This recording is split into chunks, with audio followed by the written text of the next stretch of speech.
तो मुक्ति क्या है? कर्म बंधनों से मुक्ति हो जाने पर ही वास्तविक मुक्ति की प्राप्ति होती है। कर्म बंधनों से मुक्ति तब होगी जब हम आसक्तियों से परे जाएंगे।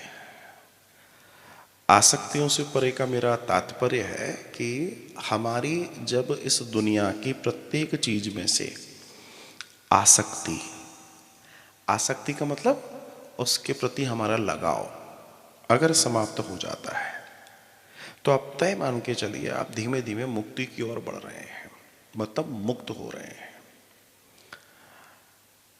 इस पूरे ब्रह्मांड में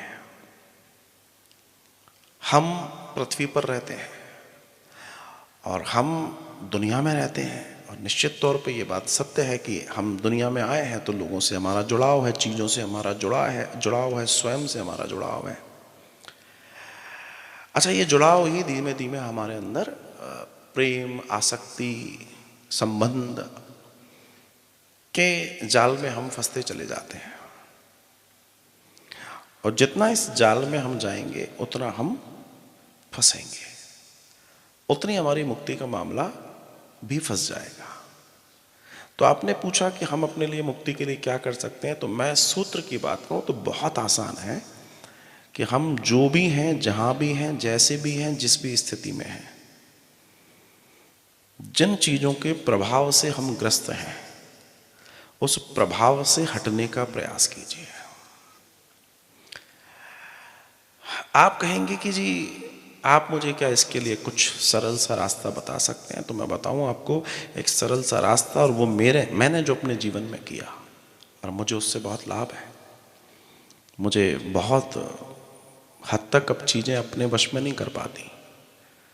तो ये घटना है कि मैंने अपने जीवन में, देखिए इंद्रियां ही हैं जो मुझे बांध बैठी हैं। जैसे आज हम धुंधकारी के बारे में सुन रहे थे, तो मेरे दर्शन में सबसे खतरनाक इंद्रिय, मेरे अपने दर्शन में जो मुझे लगती है वो है हमारी रसेंद्रिय, हमारी जीवा, हमारा स्वाद। अच्छा, देखा जाए तो इस चीज़ को हम बहुत जल्दी कंट्रोल कर सकते हैं अगर चाहें तो मेरा ऐसा मानना है कि पहले अपने स्वाद पर कंट्रोल करो,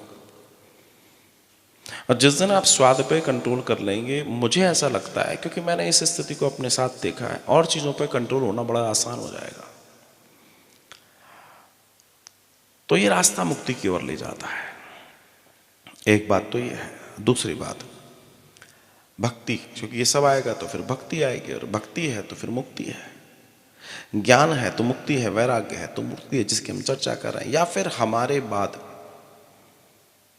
बाद हमारा कोई स्वजन हमारी मुक्ति के लिए हमारे लिए यजन करे, हमें जैसे गया जी में पिंडदान, तर्पण, श्राद्ध आदि कर्म होते हैं, वो विधि विधान से कर दे तो हम अपने रास्ते पर चले जाएं। तो मामला ये है कि इन सभी चीज़ों में ये देखने की बात है कि हम किस ओर से, किस माध्यम से जा सकते हैं। तीसरी बात जो बहुत ज़्यादा मैं कहता नहीं हूं, लेकिन अनुभव की बात है कि किसी कृपा से मामला आगे बढ़ जाए, किसी संत की, किसी सदगुरु की कृपा मिल जाए, क्योंकि कई बार जो कार्य कर्मों से नहीं हो सकता वो कृपा से हो जाता है। तो इस पे भी आप आगे बढ़ सकते हैं।